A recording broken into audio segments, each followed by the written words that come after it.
Hey everybody, it's me, Stuart. Today we're going to read a story called The Elves and the Shoemaker. Let's see what happens. Here we go. Once, a very old shoemaker lived with his wife in a little room above their workshop. Each day, the shoemaker drew different shoe shapes on his leather. Then he carefully cut out the shapes with a knife and sewed them together with good strong thread. Next, he stretched the shoe shapes over a wooden foot, cut out thick soles and made holes in them with a huge needle. And finally, sewed the soles firmly onto the shoes. People love watching the shoemaker at work. Nobody passed his workshop without peeking in. What splendid shoes, they said. At the end of the day, there was always a crowd of people waiting to buy his latest shoes. But as the years passed, the crowd outside the workshop grew smaller and smaller. Some days, no customers came at all. With very little business, the shoemaker was running out of money.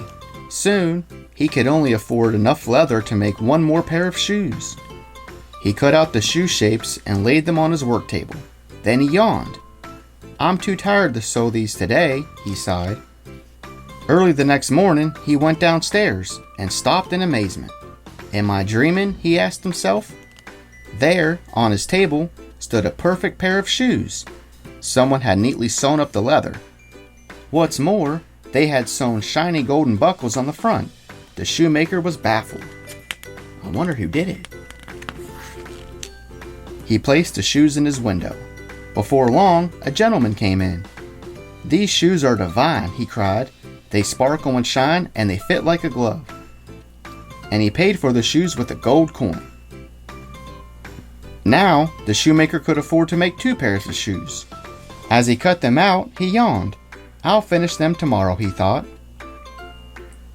But by morning, 2 neat pairs of shoes were waiting for him, fancy bows and all.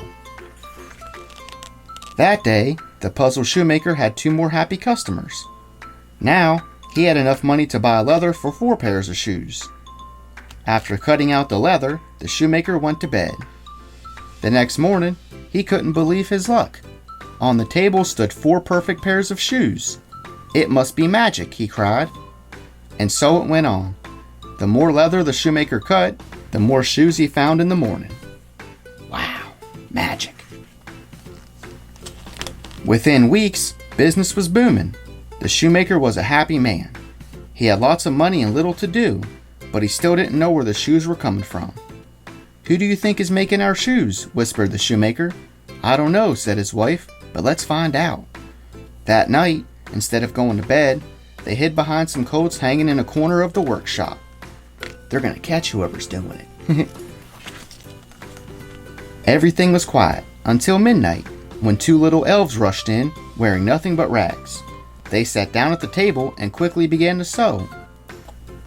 They sewed so fast, the shoemaker could hardly see their tiny, nimble fingers. "What fantastic red boots, even if I do say so myself," said one, admiring his own handiwork. "They're fit for a queen, or a very tall elf," said the other. "Hurry up, or we'll be spotted," said the first elf.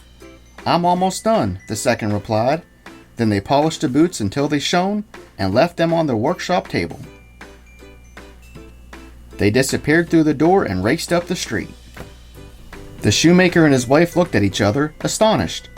"I think I'm going crazy," whispered the shoemaker. "Were those really elves?" His wife nodded.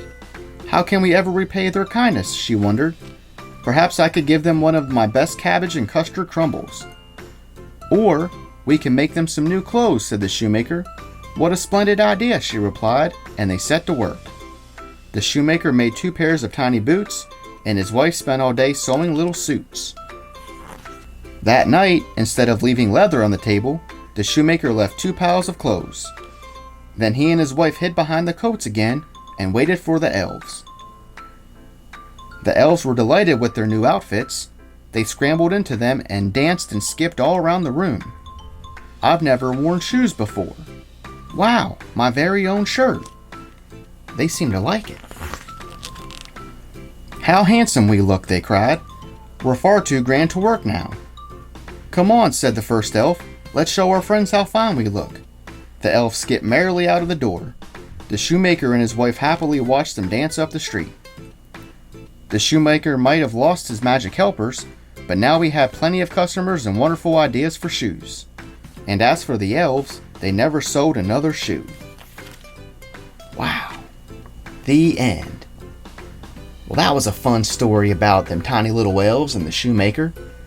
Them elves were making them cool shoes and then got caught by the man and got outfits made and were happy and ran off. It all worked out in the end. Good. Alright, well thanks for watching. Be sure to check out my other videos. See ya!